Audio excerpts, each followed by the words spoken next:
حسن بصری رحمۃ اللہ علیہ اور ایک نوجوان کا واقعہ۔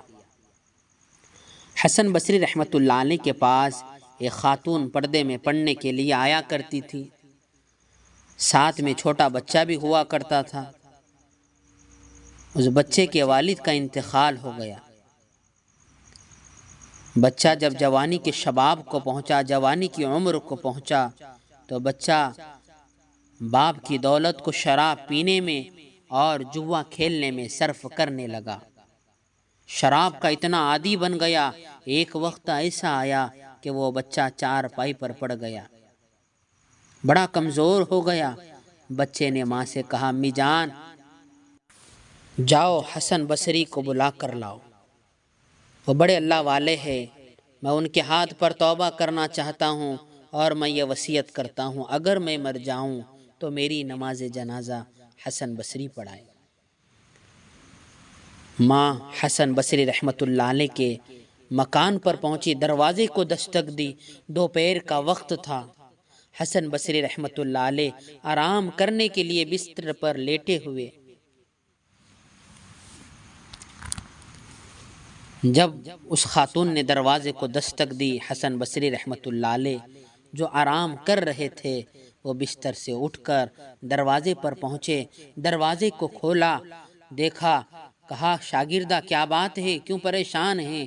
وہ کہنے لگی کہ میرا بیٹا بستر پر پڑا ہوا ہے اور میرے بچے نے کہا، جا امی جان حسن بصری کو بلا کر لا، میں ان کے ہاتھ پر توبہ کرنا چاہتا ہوں اور میں یہ وصیت کرتا ہوں اگر میں مر جاؤں تو میری نماز جنازہ حسن بصری پڑھائے۔ حسن بصری رحمۃ اللہ علیہ نے کہا کہ تو اپنا بھی وقت ضائع مت کر، میں اپنا بھی وقت ضائع نہیں کروں گا۔ ہم نے اسے بار بار سمجھایا، وہ بات کو نہیں مانا، اتنا کہہ کر دروازے کو لگا دیا۔ پھر بستر پر آرام کرنے کے لیے لیٹ گئے۔ وہ خاتون، وہ شاگردہ، وہ بچے کی ماں گھر پہنچی۔ بچے نے دیکھا، کہا، امی جان کیا بات ہے، حسن بصری نہیں آئے؟ ماں کہنے لگی، بیٹا تو خدا کا نافرمان، نبی کا نافرمان ہے، ایک وقت کا اللہ والا تیرے پاس آنے سے اور تیری نماز جنازہ پڑھانے سے انکار کر رہا ہے۔ ہاں، بچہ بھی رو رہا ہے، ماں بھی رو رہی ہے، لیکن رب کریم ہر چیز کو جاننے والا ہے۔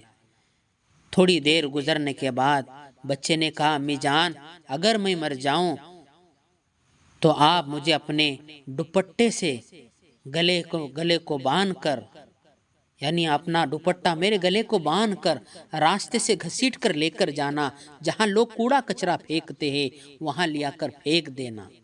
ماں کہنے لگی، میرے لال میرے بچے کیوں ایسا کہہ رہا ہے، میں تو تجھے قبرستان میں دفن کروں گی۔ بچہ کہنے لگا، امی جان اس لیے کہہ رہا ہوں تاکہ لوگوں کو معلوم ہو اللہ کا نافرمان، نبی کا نافرمان اور ماں کے نافرمان کا حشر اس طرح ہوا کرتا ہے۔ پھینک دے لیا کر ماں، تاکہ لوگ مجھے دیکھے اور عبرت حاصل کرے، جنگلی جانور مجھے نوچ نوچ کر کھا لے۔ اتنا کہنا تھا، بچے کی روح پرواز ہو گئی، وہ اللہ سے جا ملا۔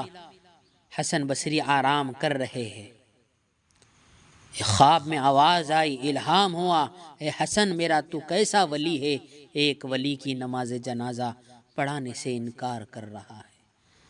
حسن بصری بیدار ہوئے، جلدی فوراً اس عورت کے، اس خاتون کے، اس نوجوان کے گھر پہنچے۔ اب جنازے کی تیاری ہوئی، پھر اس بچے کی نماز جنازہ حسن بصری رحمۃ اللہ علیہ نے پڑھایا۔ ماں نے کہا تھا، آپ تو آنے سے منع کر دیا تھا، پھر آنے کا سبب کیا بنا؟ وہ حسن بصری رحمۃ اللہ علیہ نے کہا اپنی شاگردہ سے، اس خاتون سے، میں نے تو انکار کر دیا تھا۔ میں جب بستر پر لیٹا تو مجھے ایک آواز آئی، الہام ہوا، تو میرا کیسا ولی ہے جو ایک ولی کی نماز جنازہ سے پڑھانے سے انکار کر رہا ہے۔ حسن بصری رحمۃ اللہ علیہ نے اس خاتون شاگردہ سے کہا، کیا مرنے سے پہلے اس نے کوئی الفاظ کہے تھے؟ ماں نے کہا، ہاں یہ مرنے سے پہلے الفاظ کہا تھا۔ کیا؟ امی جان اگر میں مر جاؤں تو اپنے دوپٹے کو میرے گلے میں باندھ کر راستے سے گھسیٹ کر لے کر جانا، جہاں لوگ کوڑا کچرا پھینکتے وہاں لیا کر پھینک دینا، تاکہ لوگوں کو معلوم ہو اللہ کا نافرمان نبی کے نافرمان کا حشر اس طرح ہوا کرتا ہے۔